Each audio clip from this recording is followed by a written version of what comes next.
নামলেই তাদেরকে শার্কের পেটে যেতে হবে, কিন্তু এখান থেকে বের হতে হলে তাদেরকে পানিতে নামতেই হবে। বিপদ যেন তাদের পিছুই ছাড়ছিল না। এমন অবস্থায় যশ লক্ষ্য করে ইলেকট্রিসিটির হাই ভোল্টেজের একটা তার পানির কাছাকাছি এসে ঝুলে রয়েছে।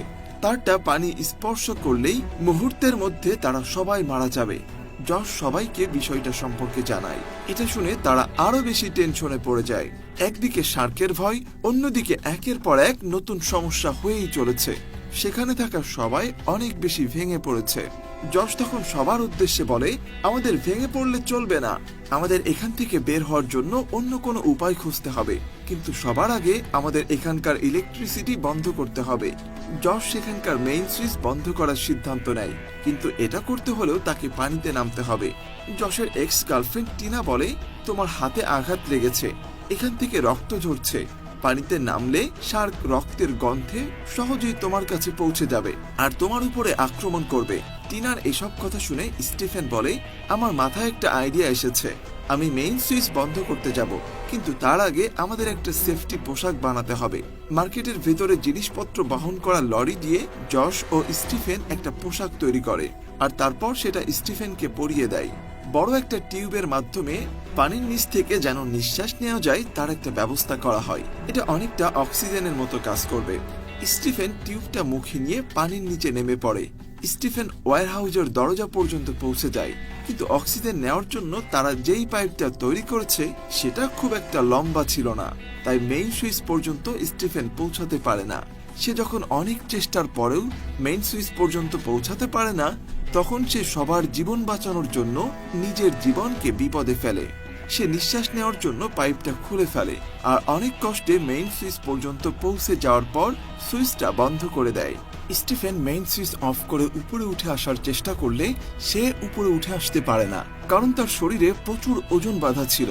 এত ভারী লোহার পোশাক নিয়ে উপরে উঠে আসা সম্ভব হচ্ছিল না, তাই পানির নিচে ডুবে সে মারা যায়। স্টিফেনের মৃত্যুতে টিনা অনেক ভেঙে পড়ে, কারণ স্টিফেন তার অনেক ভালো একজন বন্ধু ছিল। এদিকে বেসমেন্টে রায়ান বাইরে বের হওয়ার কোনো রাস্তা খুঁজে পায় না। সে কিছুটা দূরে কাইলো আর হেইদারকে দেখতে পায়। তারা শার্কের আক্রমণ থেকে বাঁচার চেষ্টা করছে। রায়ান প্রথমে শার্ককে দেখে অনেক ভয় পেয়ে যায়, কিন্তু সেই মুহূর্তে সে ওই দুজনকে বাঁচানোর জন্য পাশে পড়ে থাকা একটা লাশের কাটা হাত দূরের পানিতে ছুঁড়ে মারে। শার্ক রক্তের গন্ধে কাটা হাতের দিকে এগিয়ে আসতে থাকলে সেই সুযোগে তারা গাড়ি থেকে বের হয়ে অন্য একটা গাড়ির উপরে গিয়ে আশ্রয় নেয়। এদিকে যশ বাইরে বের হওয়ার কোনো রাস্তা খুঁজে না পেয়ে বিল্ডিং এর এয়ার ড্রপ দিয়ে বাইরে বের হওয়ার সিদ্ধান্ত নেয়। বড় বড় বিল্ডিং গুলোতে বাতাস চলাচলের জন্য এক ধরনের পাইপের মতো ভেন্টিলেশন রয়েছে, সেগুলোকে এয়ার ড্রপ বা ভেন্টিলেশন বলা হয়।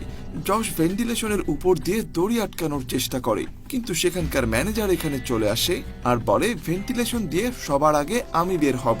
এটা বলে সে দড়িটা নিয়ে কোমরের সাথে বেঁধে ভেন্টিলেশন দিয়ে বের হওয়ার চেষ্টা করে, কিন্তু যখনই সে ভেন্টিলেশনের গ্লাসটা খুলে ফেলে তখনই তার ভেতরে থাকা অসংখ্য পিঁপড়ার দল ম্যানেজারের শরীরে প্রবেশ করে কামড়াতে শুরু করে।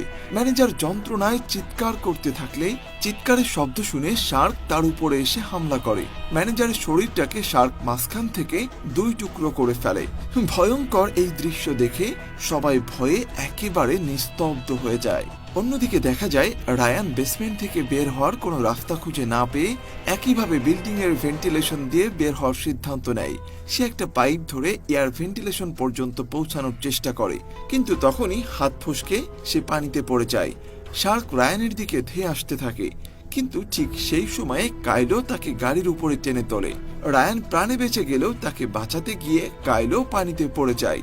সে গাড়ির উপরে ওঠার আগেই শার্ক তাকে টেনে নিয়ে গিয়ে শরীরটাকে টুকরো টুকরো করে ফেলে। এদিকে দেখা যায় টিনা তার কৃতকর্মের জন্য যশের কাছে ক্ষমা চায়। টিনা বলে, আমি জানি তুমি আমার উপর অনেক রেগে আছো, কিন্তু পুরনো স্মৃতি ভুলে আমি চাই সবকিছু আবার নতুন করে শুরু করতে। যশ তখন তাকে বলে, তোমার ভাইয়ের মৃত্যুতে আমার কোনো হাত নেই। সেদিন আমি রয়কে বাঁচানোর অনেক চেষ্টা করেছিলাম, কিন্তু আমি পারিনি। আসলে যশের বন্ধু রয় টিনার আপন ভাই ছিল, আর এতদিন টিনা মনে করত যশের জন্যই শার্ক তার ভাইকে টেনে নিয়ে গিয়েছিল। ওই দিনের এই ঘটনার পর থেকে টিনা যশের সাথে সব সম্পর্ক ছিন্ন করে দিয়েছিল। এরপর দেখা যায় কিউবি নামের এক লোক যশের কলিগ নাওমিকে গান পয়েন্টে নিয়েছে আর সবার উদ্দেশ্যে বলে, আমরা চাইলেই খুব সহজে এখান থেকে বের হয়ে যেতে পারি, এজন্য শুধুমাত্র একজনকে জীবন দিতে হবে।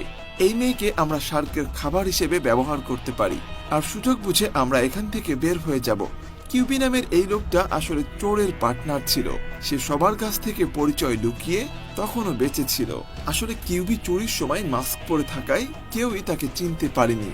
কিউবি নাওমির গলায় বড়শির মতো একটা হুক পেঁচিয়ে তাকে পানিতে ফেলে দেয় আর শার্কের জন্য অপেক্ষা করতে থাকে। কিন্তু এটা ডয়েল একদমই সহ্য করতে পারে না, তাই সে কিউবিকে পেছন থেকে ছুরি দিয়ে আঘাত করে তার গলায় হুক লাগিয়ে পানিতে ফেলে দেয় আর নাওমিকে তাড়াতাড়ি করে উপরে তুলে আনে। এদিকে রায়ান ও হেইদার বেসমেন্টে বসে মৃত্যুর সময় গুনছিল। হেইদার বলে, আমাদের এখানে বাঁচানোর জন্য কেউ আসবে না, কারণ কেউ জানে না যে আমরা এখানে আটকা পড়েছি। রায়ান তখন তাকে বলে, আমরা বেসমেন্টে আটকা পড়েছি, কিন্তু হতে পারে মার্কেটের ভেতরে আমাদের মতো আরো অনেকে আটকা পড়ে আছে। এসব কথা বলে রায়ান একটা রডের সাহায্যে জোরে জোরে শব্দ করতে থাকে। বেসমেন্ট থেকে শব্দ শুনে মার্কেটের ভিতরে থাকা এমি বুঝতে পারে রায়ান তখনও বেঁচে আছে। এমি আর এক মুহূর্ত দেরি না করে রায়ানকে বাঁচাতে পানিতে নেমে বেসমেন্টের দিকে যেতে থাকে। জশ এমিকে সাহায্য করার জন্য তার সাথে আসে। এখানে কিউবির উপরে শার্ক যখন আক্রমণ করেছিল তখন তার শরীরে থাকা হুক শার্কের মুখে আটকে গিয়েছিল, তাই কিছু সময়ের জন্য সবাই হাতে একটু সময় পেয়েছে। জশ আর এমি সাঁতরে বেসমেন্টে চলে আসলে রায়ান তাদেরকে সতর্ক করে, কারণ শার্ক যে কোনো সময় এসে তাদের উপর আক্রমণ করতে পারে। জশ আর এমি একটা গাড়ির উপরে উঠে পড়ে, আর তখনই এমি লক্ষ্য করে তারা যে গাড়িটার উপর রয়েছে সেটা আসলে এমির বাবার গাড়ি, আর এই গাড়ির মধ্যেই এমির বাবার শটগান রয়েছে। জশ এটা শুনে গাড়ির মধ্য থেকে একটা শটগান আর একটা স্ট্যান্ড গান বের করে আনে, আর তারপর সে শার্ককে মারার জন্য পানিতে নেমে পড়ে। শার্ক যখন জশের দিকে এগিয়ে আসতে থাকে, জশ গুলি করে তখন সেই শার্কটাকে মেরে ফেলে। অন্যদিকে দেখা যায় কয়েকজন মিলে ওয়্যার হাউজের মেইন সুইচ অন করে দেয়, আর মার্কেটের গেটের সামনে যে ট্রাকটা আটকা পড়েছিল সেটার বিস্ফোরণ ঘটিয়ে তারা বাইরে যাওয়ার সিদ্ধান্ত নেয়। বেসমেন্ট থেকে জশ, হেইদার আর এমি গেটের কাছে চলে এসেছে।